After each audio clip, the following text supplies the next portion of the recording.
గత 10 సంవత్సరాలుగా నా లైఫ్ మొత్తం ఫైనాన్స్ మనీ మేనేజ్మెంట్ గురించి తెలుసుకున్నాను. ముందుగా ఉద్యోగం చేశాను, తర్వాత బిజినెస్ చేశాను, ఆ తర్వాత ఇన్వెస్టర్గా కూడా మారాను. ఈ మొత్తం జర్నీ నాకు నేర్పిన లైఫ్ చేంజింగ్ స్కిల్ ఏంటంటే మన డబ్బుని మనం ఎలా హ్యాండిల్ చేసుకోవాలి, మనం బ్యాడ్ మనీ హ్యాబిట్స్ని ఎలా గుర్తించాలి, వాటి నుంచి ఎలా బయటపడాలని. ఈ వీడియోలో మనం మాట్లాడుకోబోతున్నాము మనలో చాలామందిని వెనక్కి లాగేసే 7 మనీ బ్యాడ్ హ్యాబిట్స్ మరియు వాటిని ఎలా బ్రేక్ చేయాలో నిజాలు మాట్లాడుకుందాం. First one, pay your self last. ఈ కాన్సెప్ట్ నాకు మొదటిగా రాబర్ట్ కియోసాకి రాసిన రిచ్ డాడ్ పూర్ డాడ్ పుస్తకం నుంచి తెలిసింది. ఇది నిజంగా ఫినాన్షియల్ ఫ్రీడమ్కి ఒక బ్లూ ప్రింట్ లాంటిది. రాబర్ట్ చెప్పింది చాలా సింపుల్. మనుషులు బిల్లులు కట్టే విధానం 2 రకాలుగా ఉంటుంది. పూర్ పీపుల్ హ్యాబిట్స్ ఏంటంటే పే యువర్ సెల్ఫ్ లాస్ట్, అంటే జీతం వచ్చిన వెంటనే ఇంటి రెంట్ అని, ఫోన్ బిల్స్ అని, సబ్స్క్రిప్షన్స్ అని, షాపింగ్ అని, ఈఎంఐలకని ఇలా అన్నీ కట్టాక మిగిలింది మాత్రమే సేవ్ చేస్తారు. అది కూడా చాలాసార్లు అసలు మిగలదు. ఇది చాలామందికి తెలిసిన నిజమైన రియాలిటీ. అదే రిచ్ పీపుల్ హ్యాబిట్ ఏంటంటే జీతం వచ్చిన వెంటనే కనీసం 10%ని సేవింగ్స్లో పెట్టేస్తారు. దాన్ని కూడా ఒక బిల్లా ట్రీట్ చేస్తారు. ఇలా ఒకసారి సైడ్కి పెట్టేస్తే మన బ్రెయిన్ ఆటోమేటిక్గా ఈ నెలకి అడ్జస్ట్ అయిపోతుంది. చాలామందికి అనిపిస్తుంది నేను శాలరీ టు శాలరీ బతుకుతున్నాను, నేను ఎలా 10% సేవ్ చేయగలను అని. కానీ నిజం ఏంటంటే డబ్బు మీరు ప్లాన్ చేసిన చోటుకే వెళ్తుంది. ముందుగా సేవ్ చేస్తే మిగతా ఖర్చులు తమంతట తాము సర్దుకుపోతాయి. నెంబర్ 2, లోన్స్కి అలవాటు పడిపోవడం. ఈ రోజుల్లో లోన్స్ అనేవి చాలామంది జీవితాల్లో నార్మల్ అయిపోయాయి. చిన్న చిన్న వస్తువులు కూడా లోన్ మీదే కొంటున్నారు. ఎగ్జాంపుల్గా చెప్పాలంటే కనీసం ఫోన్ కొనాలన్నా ఈఎంఐలో కొంటున్నారు. ఇలా గిఫ్ట్స్, డ్రెస్సెస్, గ్యాడ్జెట్స్ కూడా ఇవన్నీ క్రెడిట్ కార్డ్స్లో కొంటున్నారు.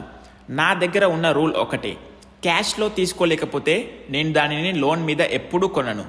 క్రెడిట్ కార్డ్ కంపెనీలు ఒకటే కోరుకుంటాయి, మీరు తప్పులు చేయాలి, మీరు ఎక్కువగా ఖర్చు చేయాలి, ఆ ఖర్చుల్లో మీరు తప్పులు చేయాలి అని. ఒక్కసారి బిల్ టైంకి చెల్లించకపోతే ఇంట్రెస్ట్ దాదాపు 36% వేస్తున్నాయి క్రెడిట్ కార్డ్ కంపెనీస్. వాళ్ళకు కావాల్సింది అదే, మీరు తప్పులు చేయాలనే వాళ్ళు క్రెడిట్ కార్డ్స్ కంపెనీస్ చూస్తాయి. అందుకని ఏమైనా లోన్లో కొనే ముందు 10 సార్లు ఆలోచించండి. వాటి ఈఎంఐల గురించి కూడా ఆలోచించండి. నెంబర్ 3, ఎమర్జెన్సీ ఫండ్ లేకపోవడం. ఇది మొదటిగా నేను చెప్పిన పాయింట్కి డైరెక్ట్ కనెక్షన్.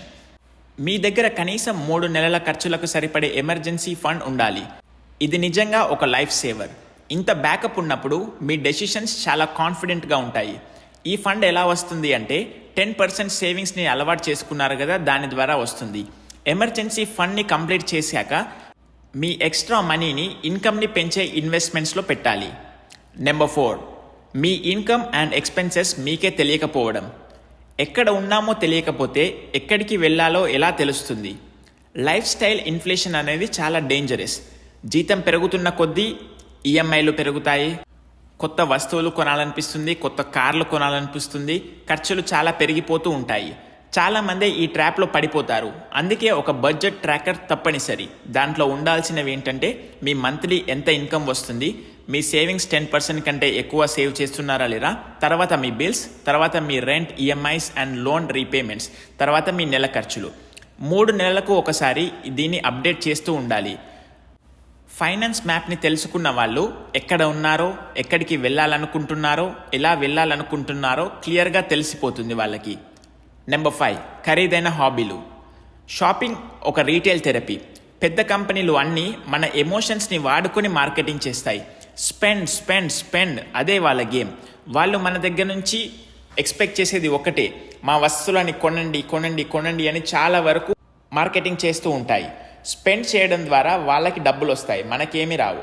ఖర్చు చేసే అలవాట్లను బ్రేక్ చేయాలి, ఇన్వెస్ట్మెంట్స్ చేసే అలవాట్లను పెంచుకోవాలి. నెంబర్ 6, సేవింగ్స్ పైన ఫోకస్ పెట్టడం. డబ్బు పెరగాలంటే 2 మార్గాలు. ఉన్న ఇన్కంలో ఎక్కువ సేవ్ చేయడం. నెంబర్ 2 ఆప్షన్ ఏంటంటే మరొక ఇన్కమ్ స్ట్రీమ్ని క్రియేట్ చేసుకోవడం. సేవింగ్స్కి ఫుల్ స్టాప్ ఉంటుంది, అంటే మనకు ఉన్న దాంట్లో ఎంత సేవ్ చేయొచ్చు అని. కానీ అదే ఇన్కమ్కి ఫుల్ స్టాప్ ఉండదు. ఇన్కమ్ని పెంచుకోవడానికి ప్రయత్నిస్తూ ఉండాలి ఎప్పుడు. ఇన్కమ్ పెంచడానికి కొన్ని మార్గాలు ఏంటంటే స్టాక్ మార్కెట్లో ఇన్వెస్ట్మెంట్ చేయడం, కంపెనీస్లో మీ వాల్యూని పెంచుకొని శాలరీ హైక్ తీసుకోవడం, సైడ్ హసల్స్ని ప్రారంభించడం, మీ జాబ్ మీరు చేస్తూ చిన్నగా బిజినెస్ స్టార్ట్ చేయడం లాంటివి. సేవింగ్స్కి లిమిట్ ఉంటుంది, కానీ ఎర్నింగ్స్కి లిమిట్ ఉండదు. నెంబర్ 7, ఇన్వెస్ట్మెంట్స్లో ఆలస్యం చేయడం. సేవింగ్స్ వచ్చాక డబ్బులు బ్యాంకులో నిద్రపోతూ ఉండకూడదు. ఇన్ఫ్లేషన్ వల్ల దాని వాల్యూ తగ్గిపోతూ ఉంటుంది. అందుకే సేఫ్ ఇన్వెస్ట్మెంట్స్, రిస్కీ ఇన్వెస్ట్మెంట్స్ రెండింటినీ మిక్స్ చేసి డైవర్సిఫై చేయాలి. ఎక్స్ట్రా డబ్బులు బ్యాంక్లో అన్నెసెసరీగా ఉంచొద్దు.